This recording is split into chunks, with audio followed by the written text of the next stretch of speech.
Hello girls, welcome to the my channel for Shamo. ഇന്ന് ഒരു പൊതിച്ചോറിൻ്റെ വീഡിയോയാണ് ഞാൻ ഇതിലിടുന്നത്. അതായത് നമ്മുടെ പാടിപ്പള്ളി മെഡിക്കൽ കോളേജിലത്തേന് രോഗികൾക്കും കൂട്ടിരിപ്പുകാർക്കും വേണ്ടിയിട്ട് എല്ലാ മാസവും ഒരു ദിവസം നമ്മുടെ ഈ പ്രദേശത്തു നിന്നും പൊതിച്ചോറ് കളക്ട് ചെയ്ത് കൊണ്ടെത്തിക്കും.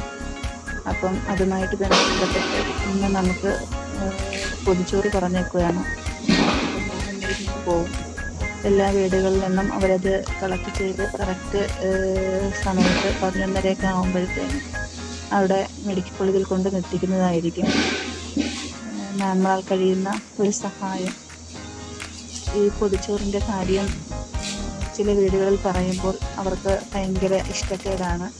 എന്തായാലും നമ്മൾ വീട്ടിൽ ആഹാരം വയ്ക്കും, അപ്പോൾ അതിൽ അതിൻ്റെ കൂടെ ഒരു ഇത്തിരി അരി ഇട്ട് വേവിക്കുന്നതിൻ്റെയൊക്കെ ഒരു ബുദ്ധിമുട്ട് ഇതിനകത്ത് വരുന്നതുള്ളൂ. പക്ഷേ എന്നാലും ചില ആൾക്കാർക്ക് അത് ഒരു വല്ലാത്ത ഇഷ്ടക്കേടാണ്. അവർക്ക് അതിനൊന്നും താല്പര്യമില്ലാത്ത കുറേ പേരുണ്ട്. ഈ ഒരു പൊതിച്ചോറിൻ്റെ വില ശരിക്കും മനസ്സിലാക്കിയിട്ടുള്ള ഒരു വ്യക്തിയാണ് ഞാൻ. എനിക്ക് അനുഭവം ഉണ്ടായിട്ടില്ല. എൻ്റെ ഉമ്മാക്ക് പാപ്പാക്കൊക്കെ ഒരു പൊതിച്ചോറിൻ്റെ വില അറിയാം. അവർക്ക് അത് മനസ്സിലായതുപോലെ തന്നെ അവർ പറഞ്ഞു കേട്ട് എല്ലാ അറിവ് വെച്ച്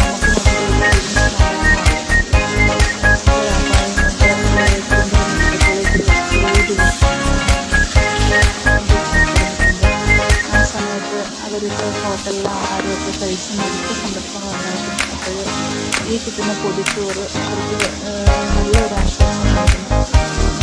എപ്പോഴും എന്തെന്ന് പറയും, അമ്മ കിട്ടിയ പൊതിച്ചോറാണ് അവർ ആ നിന്ന സമയത്ത് ഏറ്റവും നല്ലോണം കഴിച്ചിട്ടുള്ള ആഹാരം എന്നുള്ളത്. ഒരുപാട് രോഗിയൊക്കെ അവർ പൈസ കൊടുത്ത് പുറത്തുനിന്നൊക്കെ മേടിക്കാൻ പറ്റാത്ത ഒരുപാട് പേര് അവിടെ കാണും. അവർക്കൊക്കെ ഇതൊരു വലിയ അനുഗ്രഹമാണ്. അപ്പോൾ എല്ലാവരും ഇങ്ങനെയൊക്കെയുള്ള സഹായങ്ങൾ ചെയ്യണം എന്നുള്ളതാണ് എൻ്റെ അഭിപ്രായം. ഒരുപാട് കറികളൊന്നുമില്ല, ഒരു ചെറിയ രീതിക്കുള്ളൊരു പൊതിച്ചോറാണ് ഞാൻ ഇവിടെ തയ്യാറാക്കി വെക്കുന്നത്. വാഴയിലയിൽ പൊതിയണമെന്നായിരുന്നു എൻ്റെ ആഗ്രഹം. പക്ഷേ ഇവിടെ വാഴയിലൊന്നും കിട്ടാൻ വലിയ വകുപ്പൊന്നുമില്ല. ഇവിടെ ഞങ്ങൾക്ക് വാഴയുണ്ട്, പക്ഷേ അതിനകത്ത് ഇലയൊന്നും ചെറിയ വാഴയാണ്, അതിനകത്ത് ഇലയൊന്നും വെട്ടാൻ പറ്റത്തില്ല. അതിനാൽ ഈ ചോറ് പൊതിയുന്ന ഈ പേപ്പർ വാങ്ങിയത്. ഇതിനകത്ത് ഒരുപാടൊന്നും വേണ്ട, നമുക്ക് കുറച്ച് ചോറ്, ഞാൻ പയറുപ്പേരി, അച്ചാറ്, കപ്പ വേവിച്ചത്, പിന്നെ ഒരു വഴുതനങ്ങ ഫ്രൈ ചെയ്തത്. ഇത്രയാണ് എൻ്റെ പൊതിച്ചോറിന് ഞാനിവിടെ തയ്യാറാക്കിയ വിഭവങ്ങൾ. പിന്നെ ചമ്മന്തി അരയ്ക്കാൻ എന്നാണ് വിചാരിച്ചത്. അപ്പോഴേക്ക് രാവിലെ മീൻ കിട്ടി, ചൂരയായിരുന്നു. അത് വറുത്തരച്ച് കറി വെച്ച് അത് ചൂടാകാൻ വേണ്ടിയിട്ടാണ് ഈ 3 ബൗളിൽ ഇങ്ങനെ ഒഴിച്ച് വെച്ചേക്കുന്നത്. അത്